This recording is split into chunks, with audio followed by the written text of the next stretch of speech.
Hola, hola. Bueno, retomamos.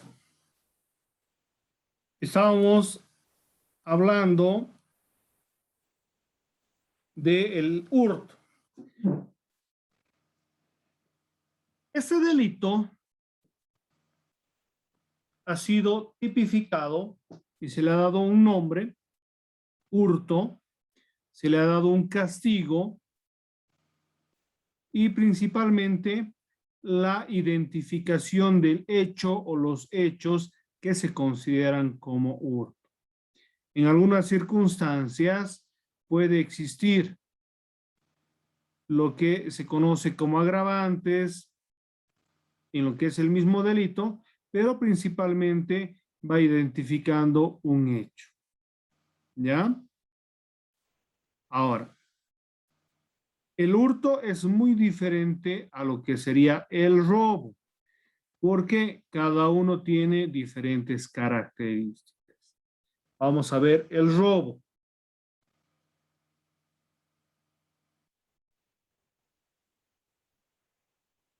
Artículo 331 dice, el que apoderare de una cosa mueble ajena con fuerza en las cosas o con violencia o intimidación en las personas será sancionado con privación de libertad de 1 a 5 años.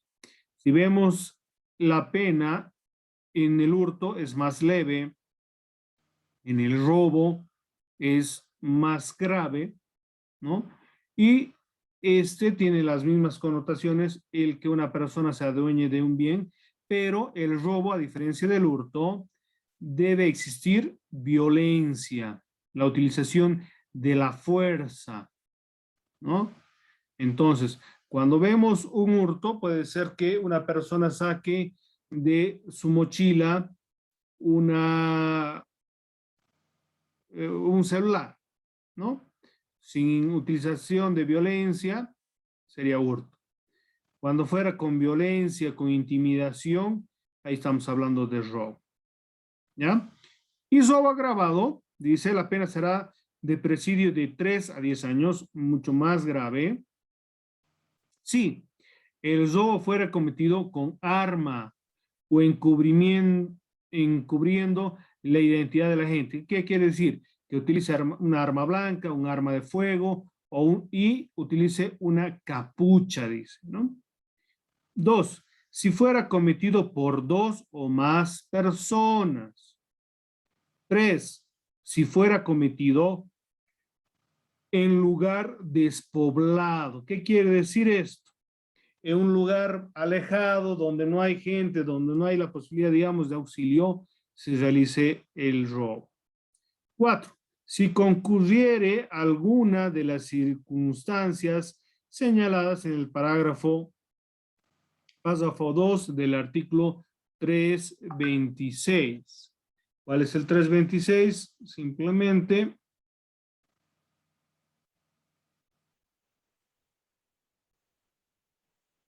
326, párrafo 2, con ocasión de estrago o conmoción popular.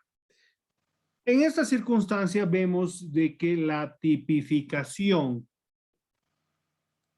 perdón, la tipicidad de un ilícito ha sido realizado por el legislador que da vida a la ley penal mediante un procedimiento legislativo. ¿Ya? Entonces, es muy diferente un hecho delictivo de otros, aunque tenga la misma finalidad, que sería sustraer el derecho propietario de un bien a una persona. ¿Alguna pregunta hasta acá?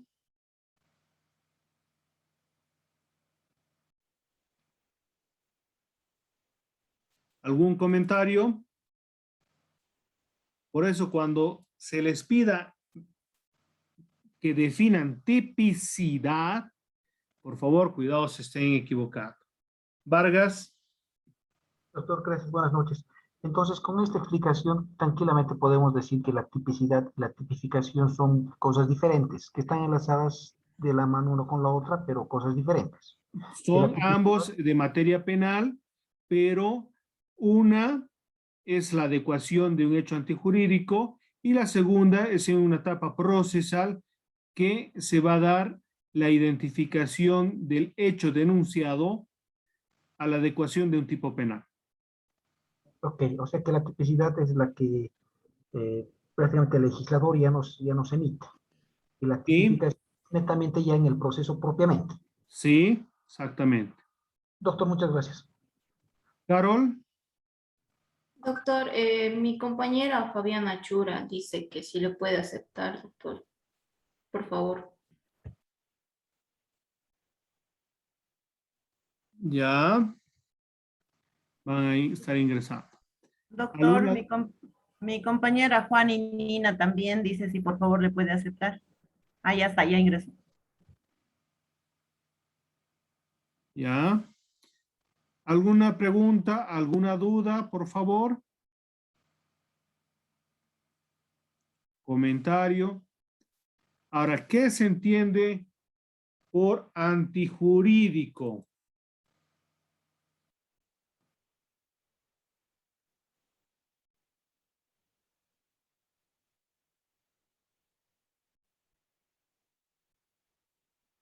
¿Qué es antijurídico?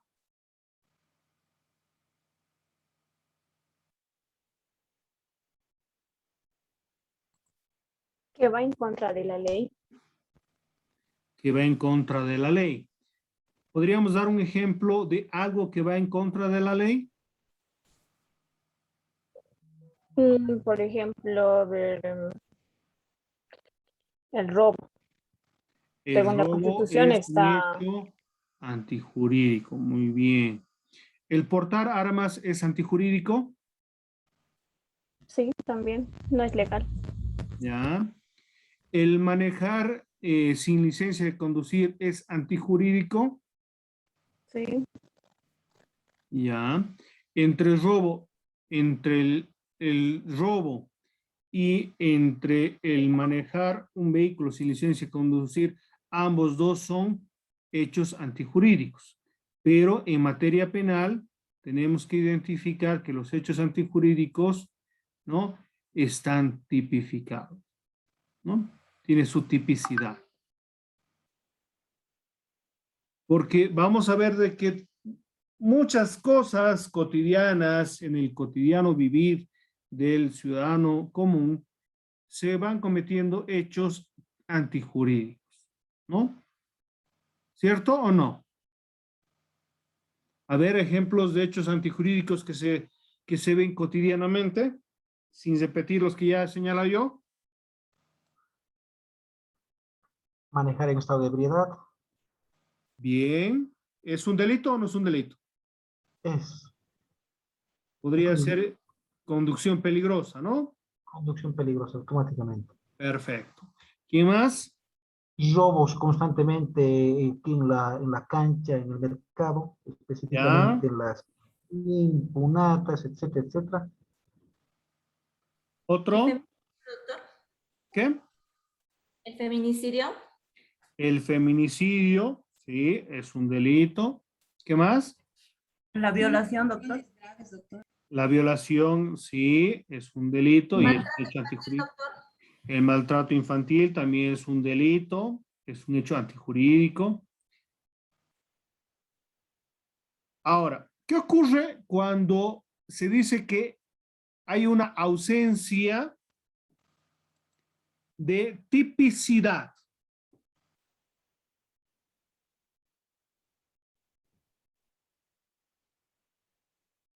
Doctor, a ver, cuando hay una ausencia de tipicidad, entonces no hay delito.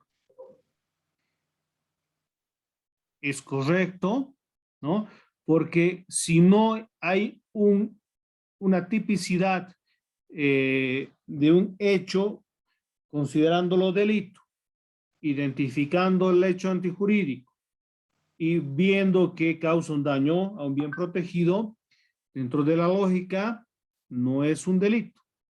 ¿Alguna vez han escuchado un término jurídico? Lo que no está prohibido está permitido. Entonces, en el ámbito penal diremos lo que no está tipificado o no tenga tipicidad, no es delito.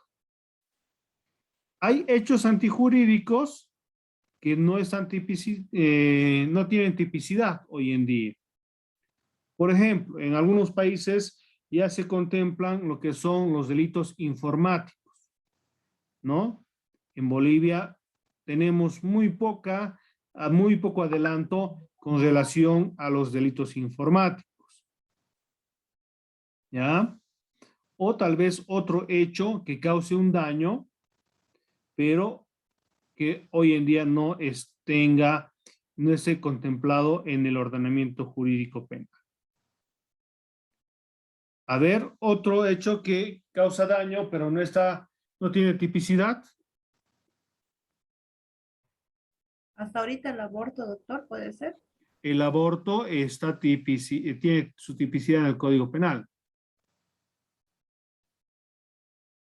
Marco. Doctor, ¿qué pasa con aquellas situaciones, ¿no?, que se dan en los deportes de contacto físico? Eh, la lucha libre o el boxeo. Ahí, por ejemplo, cuando vemos el Código Penal y buscamos lo que son las lesiones, encontramos lesiones leves, graves o gravísimas, que obviamente va a ser un daño que le causa una persona a otra. Puede ser accidental, puede ser voluntario. Pero ¿qué ocurre en el boxeo? Se causan daño, ¿verdad? Pero no está castigado penalmente, porque lo hacen voluntario y lo hacen dentro de una práctica deportiva. Hay por ejemplo, ¿qué se llama vale todo? O sea, hace un par de años hubo un encuentro de estos vale todo que se realizó en el Coliseo del Alemán Santa María, donde lastimosamente uno de los luchadores pierde la vida. En este caso, ¿no? Si hubiera sido una práctica deportiva reconocida, no habría, digamos, un castigo al autor o autores del hecho. Pero como no se considera una práctica deportiva, estas peleas vale todo, se han iniciado acciones penales contra el luchador y contra los administradores. Pero, lógicamente, adecuando el hecho a un tipo penal reconocido en nuestra legislación. ¿Algún hecho que puedan identificar que no tiene su tipicidad y constituye un daño a un bien protegido?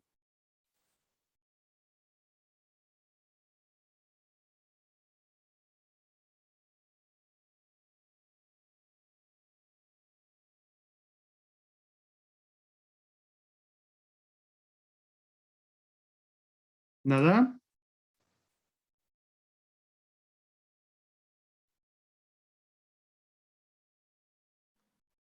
Doctor, sería como ejemplo, si digamos una persona, por ejemplo, yo estoy en mi casa y se está incendiando, entonces yo me paso a la otra casa, estoy prácticamente cometiendo un delito de allanamiento, ¿verdad? Uh-huh. Sí. Y me paso a la otra casa, estoy cometiendo el delito de allanamiento, pero tuviese una necesidad que se llama estado de necesidad. ¿Puede ser también eso, doctor? El delito de allanamiento, ¿en qué consiste? Vamos a revisar para entender si es que en esas circunstancias hay o no delito.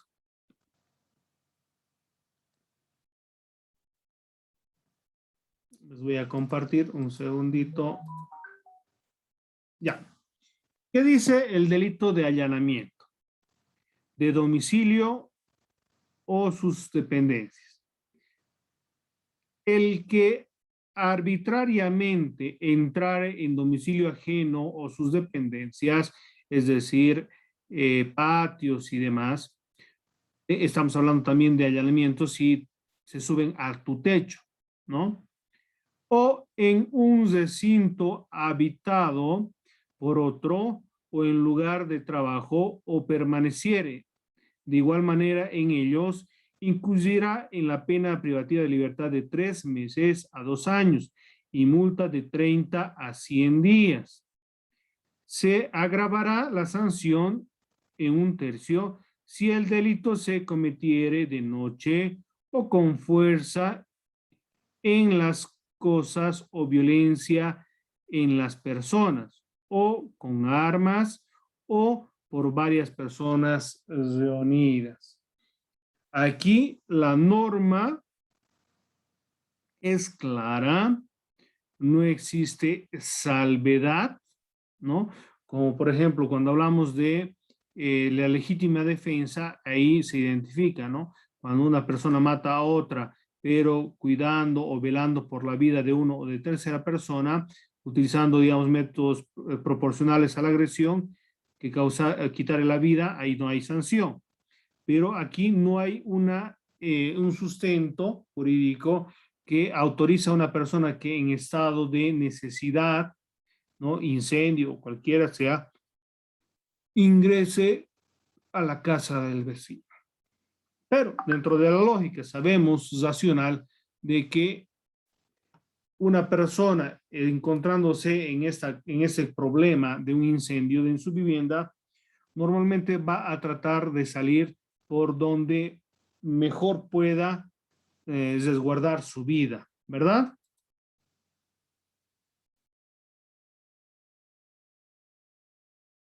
¿Alguna pregunta? Sí, doctor. ¿Sí?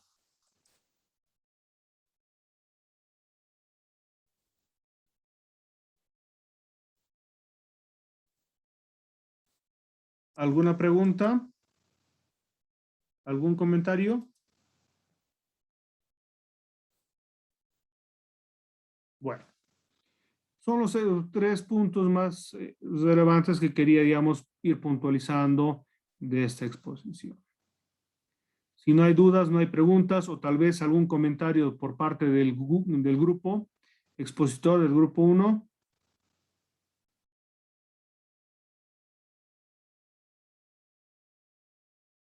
Bueno, grupo 2. Molina. Presente, doctor. Ya, Molina.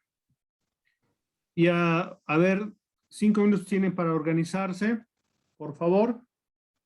¿Cómo van a hacer su exposición? ¿Todos van a exponer? ¿Algunas personas nomás?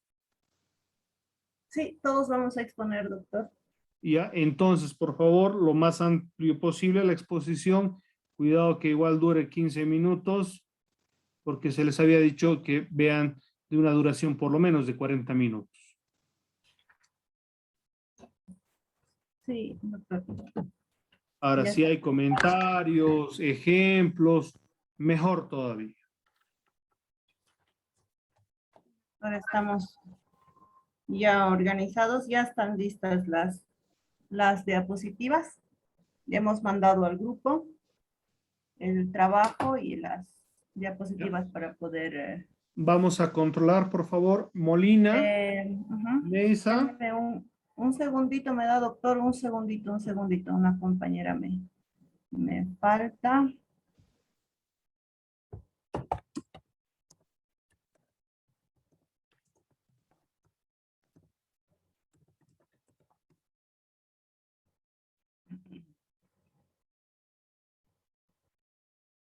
Vamos a esperar. Ahí está.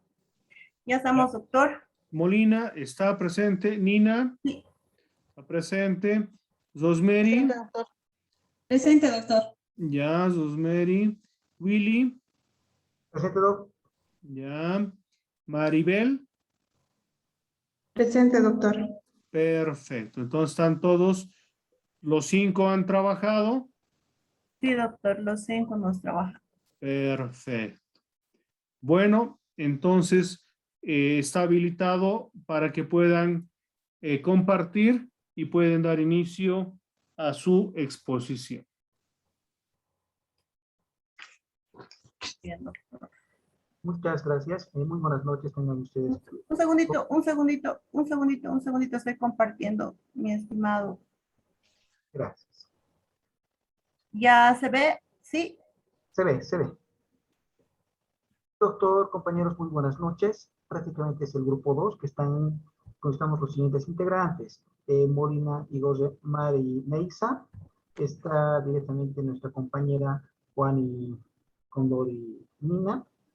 Está nuestra compañera Vargas Rosmeri, Irma Vargas Guarachi, Irma Rosmeri, Vargas Tenorio Windy y nuestra compañera Villarroel Carreño Maribel.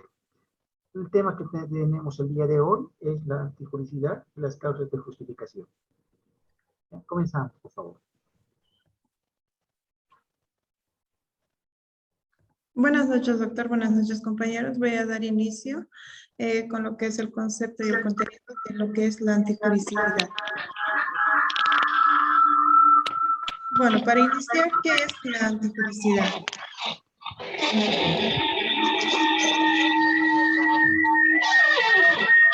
Línea está con el audio prendido. El doctor. ¿Alguien está con el audio prendido? ¿Ya no? Ya no. Bueno, vamos a iniciar con qué es la antijuricidad. Para entender qué es la antijuricidad, podemos decir que es el comportamiento contrario de un individuo a lo que es la ley. O sea, es la actitud de una persona contrariamente a lo que establece el ordenamiento jurídico. Tenemos que tener en cuenta que cuando nos referimos a una acción antijurídica, nos podemos referir a varias, pero por ahora nos vamos a referir específicamente a la antijurídica penal. Cuando hablamos de la antijurídica penal, tenemos que entender que el tipo penal es el elemento descriptivo y la antijuricidad es el elemento valorativo. Por ejemplo, el homicidio se castiga si solo es antijurídico. Pero si se llegara a justificar como legítima defensa o estado de necesidad, podría cambiar, perdería el elemento valorativo, ¿no? Continuando, podemos hablar de la antijurídica formal y material. En la antijurídica material se refiere a que es una acción que produce un daño, lesión, o una lesión y por tanto el motivo se necesita verificar esa lesividad, aunque no siempre es tipificada porque la sociedad constantemente va cambiando, ¿no? Podemos ver que antes no se reconocía en otros países lo que es los matrimonios con las personas del mismo sexo. Han habido bastantes cambios ya, pero ahora aquí hablando específicamente de Bolivia, no estarían tipificados, digamos, el bullying y el ciberacoso. La antijuricidad formal es lo que dicta la ley y a su vez se puede entender de modo objetivo. El modo objetivo se refiere a infringir una norma y se lesiona o pone en peligro un bien protegido. En sí, identificar un riesgo no permitido que afecte un bien jurídico. Ahora, cuando hablemos de lo subjetivo, son normas que determinan hacer o dejar de hacer algo. O sea, hacer lo prohibido o dejar de hacer lo ordenado. Cuando nos referimos a lo prohibido, podemos decir que una persona cometa un delito con conocimiento es dolo, puede ser premeditado y planificado. Cometer un delito sin conocimiento es culpa y que puede ser evitable. Continuando, aquí podemos ver en esta imagen que la antijurídica se funda en la ley y por tanto en lo material que tiene que tener un resultado concreto hablando de lo socialmente dañoso o que afecta a un bien jurídico y en lo formal que deriva de la ley. Continuando con el tema, podemos hablar también de la antijuricidad, llamada también causas de justificación, que hacen que un acto inicial y aparentemente delictivo, por estar adecuado a algún tipo legal o tipo penal, esté intrínsecamente justificado. Las causas de justificación pueden ser varias. Son las condiciones que tienen el poder de excluir la antijuricidad de una conducta típica, en las que podemos mencionar la legítima defensa. Por ejemplo, en la legítima defensa podríamos hablar de un ladrón que ataca a una señorita y la lastima y la somete con otras intenciones. Esta señorita al caer en el piso puede tomar una piedra, golpear al ladrón y de esta manera salvarse de él. Entonces, el delincuente no podría denunciar a la señorita por agresión física o por algún tipo de daño que haya sufrido él por el golpe con la piedra. En el estado de necesidad, en cambio, podemos tener otro ejemplo que sería una señora en un accidente en una casa del árbol donde jugaba su hijo y un vecino que también es un niño. Entonces, los dos están a punto de caer de la casa del árbol y la señora lógicamente va a ir a rescatar a su hijo, no va a ir a rescatar al otro niño. La señora no puede ser, digamos, denunciada por no haber ayudado al otro niño porque ella en su instinto maternal ha ido a salvar a su hijo. En el ejercicio del derecho, podríamos poner como ejemplo que en un circo dos trapecistas inician su acto y ambos conscientes de lo que hacían al iniciar su show, las cosas no salen como deberían salir. Uno lastimosamente cae al suelo, falleciendo en el momento, pero el trapecista antes de lo sucedido estaba consciente de la práctica tan arriesgada con lo que llevaba a esa actividad, además legal, y se encontraba en el ejercicio de su derecho. También podemos hablar del cumplimiento del deber. Por ejemplo, si un policía se dirige a su casa de civil y escucha gritos de auxilio en una casa ajena a él, se acerca y ve que un hombre está golpeando a una mujer, el policía irrumpe en la casa para salvar a la mujer. No se le puede acusar de allanamiento de domicilio, ya que está en el ejercicio de su deber. Ahora, en la obediencia jerárquica, podemos decir que una señora que no se lleva bien con su hermano contrata a una empleada del hogar, a quien le pide que cocine para su hermano y le ponga bastante pimienta, y la empleada, sin saber lo que hace, cocina los alimentos y le entrega al hermano de la señora. Al día siguiente amanece muerto el señor porque es alérgico a la pimienta. La policía viene, arresta a la empleada y la empleada da a conocer que fue su jefa quien le ordenó que prepare alimentos con bastante pimienta, sabiendo ella que su hermano era alérgico a esto. Y ahora, el impedimento legítimo.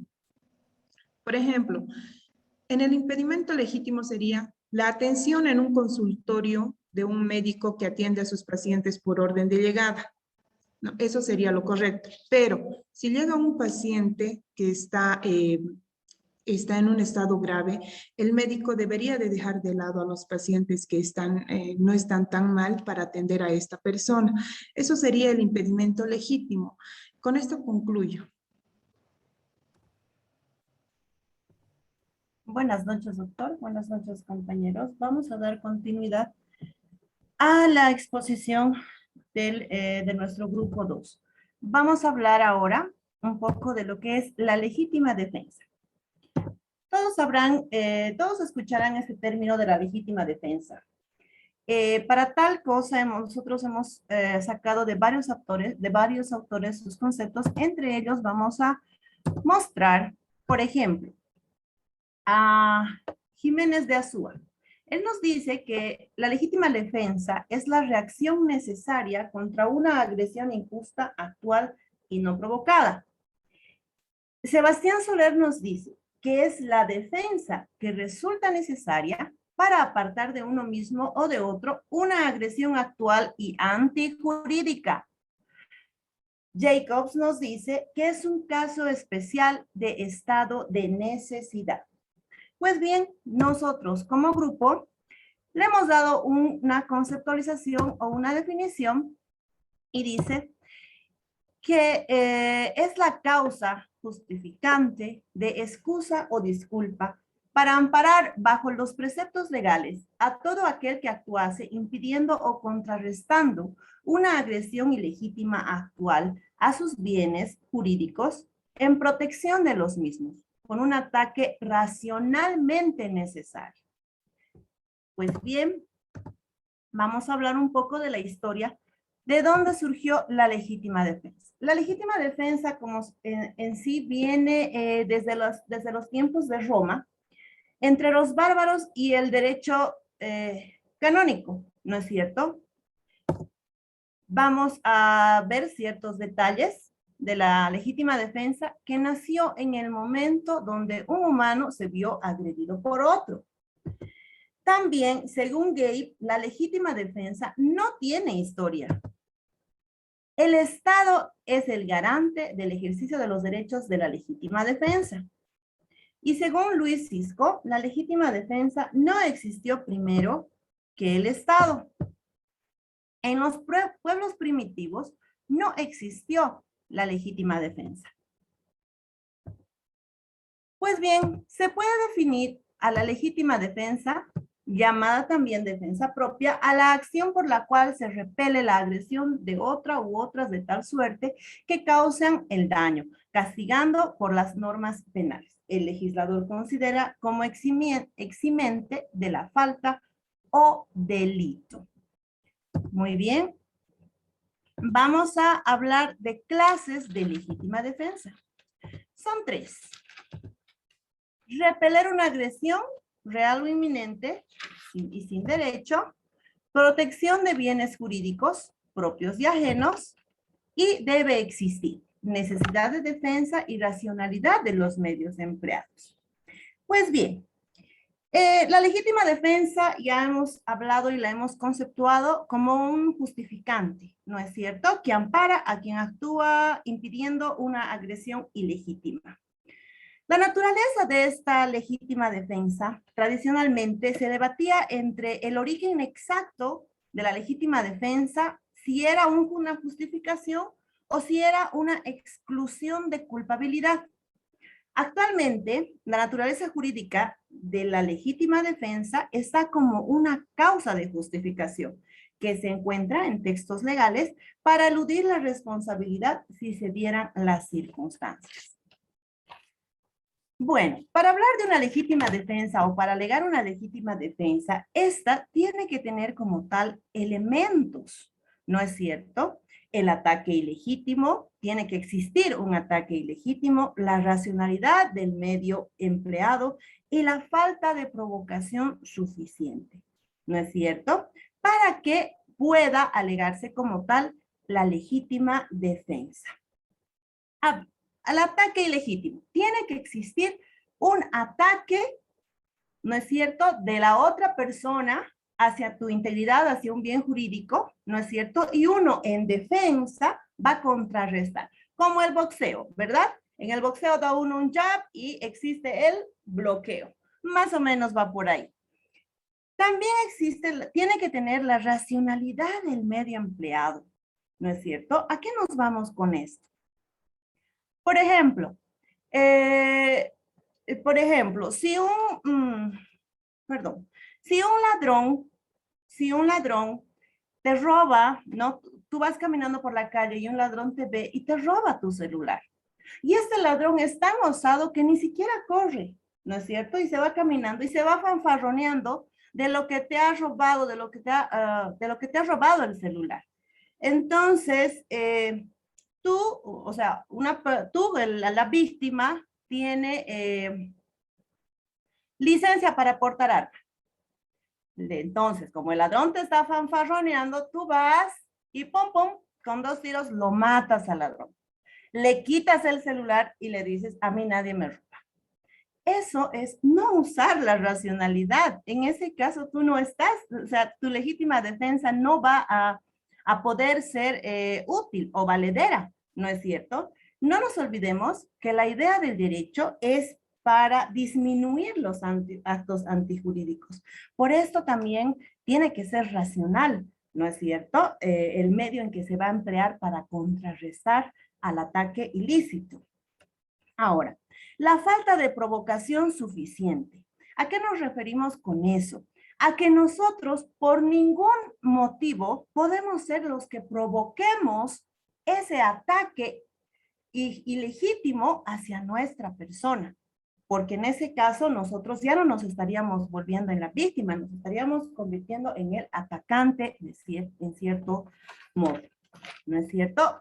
Continuando, vamos a hablar de los fundamentos. Son enfocados de distintos modos. Muy bien. Son enfocados de distintos modos. Tenemos el enfoque de la escuela clásica, que sostiene que la legítima defensa se fundamenta en la imposibilidad momentánea del Estado por intermedio de sus organismos de represión legal del delito. También tenemos la escuela positivista, que nos dice que la legítima defensa tiene elementos antisociales por parte del que se defiende, como nos dice Ferri. Ahora bien, la justificación. La escuela positiva conceptúa la legítima defensa, que la legítima defensa no contiene elementos antisociales de legítima defensa. Se la justifica con los siguientes puntos de vista, que es el derecho natural que asiste al agredido para repeler la agresión, que el agredido en el fondo ejercita una verdadera función pública, la cual es la de reservar la vigencia del derecho en momentos en que el Estado no puede hacerlo, y la legítima defensa, el agredido está autorizado para ejercer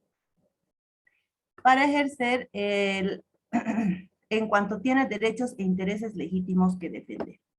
También vamos a ver la fundamentación de las causas de justificación. Podemos ver dos puntos. Uno, el consentimiento, y dos, el interés preponderante. El consentimiento, ¿qué nos dice Messner del consentimiento? Nos dice que el consentimiento del lesionado no excluye el injusto en todos los hechos punibles. El consentimiento debe ser serio y voluntario y corresponde a la verdadera voluntad del consciente. El interés preponderante. El interés preponderante surge cuando existen dos bienes jurídicos que no se pueden salvar ambos en una X situación. Entonces, se tiene que sacrificar una para salvar el otro. Aquí es donde se justifica privar de la vida a otro para salvar la propia. Muy bien. Continuamos.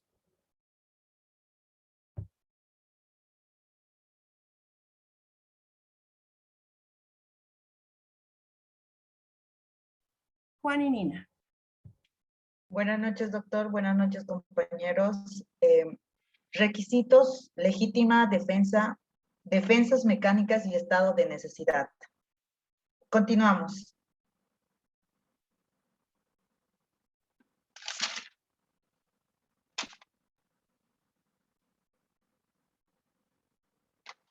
¿Cuáles son los requisitos para que se considere legítima defensa? La agresión ilegítima, necesidad racional del medio empleado para impedirla o repelerla.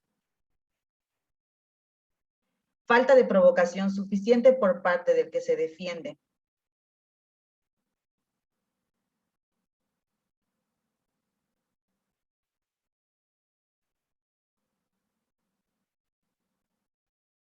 La agresión legítima, la agresión ilegítima.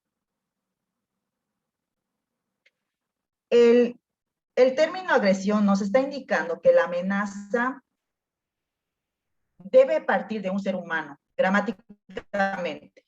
Agresión significa tanto como un ataque o acción de acometimiento. Jurídicamente, esa amenaza